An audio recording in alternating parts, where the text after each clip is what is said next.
Welcome to Don Bosco in a Year podcast.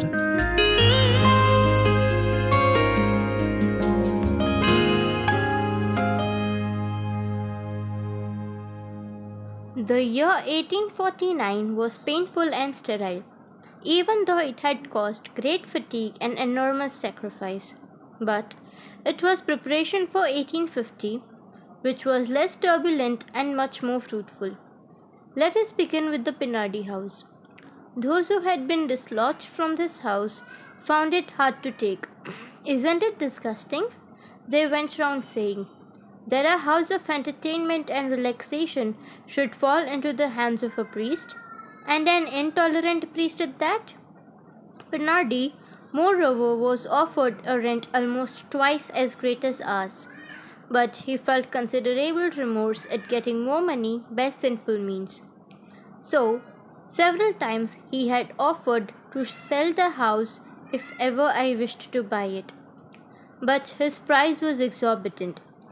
He was looking for 80,000 francs for a building whose value must have been one third that.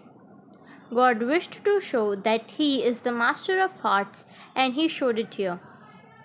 On feast day, while Dr. Borelli was preaching, I was at the courtyard gate to prevent assemblies and disturbances when Mr. Pinardi came along. "Hello there," he said. "Don Bosco should buy my house." "Hello there," I replied. "Mr. Pinardi should sell it to me for what it's worth, and I'll buy it at once." "Of course, I'll sell it for what it's worth." "How much?" "The price I've been asking." I couldn't think of it. "Make me an offer." "I can't." "Why?" "Because your price is excessive. I don't want to insult you."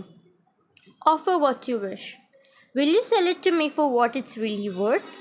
"On my word of honor, I will." "Shake hands on it, and I'll make my offer."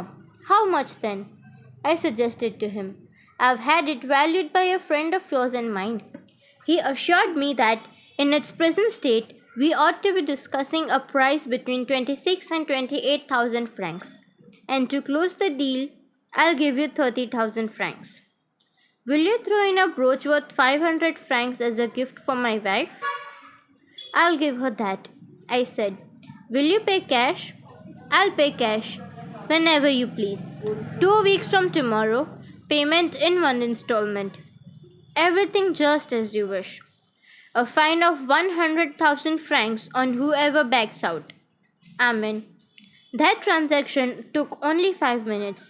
But where was I to get that sum at such a short notice? Then began a beautiful stretch of divine providence. That same evening, Father Cafasso did something unusual on a feast day. He came to visit me, and he told me that a devout lady, Countess Riccardi, had whatever I considered to be for God's greatest glory. The next day, a Romanian who had come to Turin to invest 20,000 francs came to ask my advice in the matter. I proposed that they should lend it to me for the Pinardi contact. In that way, the sum I was looking for was put together. The 3,000 francs for related costs were donated by Chef Cura, in whose bank the much desired deed was drawn up. Having thus secured ownership of that building, I turned my attention to the so-called Gardener's Inn. This was a tavern where pleasure seekers used to gather on feast days. Music from accordions, fifes, clarinets, guitars, violins, basses, and double basses, and songs of every kind flowed there all day long. Indeed, it was not seldom, but all those sounds issued at once in concert. As only a simple wall divided a courtyard from this building, the Bellezza house, it often happened that the hymns from our chapel were confused and drowned out by the din of the music and of the bottles of the Gardener's Inn. In addition, there were the constant comings and goings between the Pinardi house and the Gardener's Inn. One can easily imagine the disturbance this caused us, and the danger for our boys. To free ourselves from this odious situation, I tried to buy the house, but I did not succeed. I tried to rent it, and the landlady was willing.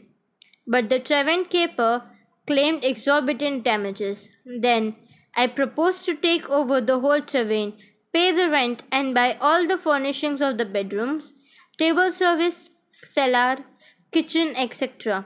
By paying dearly for it all, I was able to become the manager of the premises. I changed their character immediately. In this way was destroyed the second seedbed of iniquity which up to then had existed in Walteco alongside the Pinardi house. Thank you for joining us today on this journey to know Don Bosco. May these reflections deepen our faith, guide us closer to God each day, and hope to see you all tomorrow. Till then, keep seeking, keep praying, keep growing.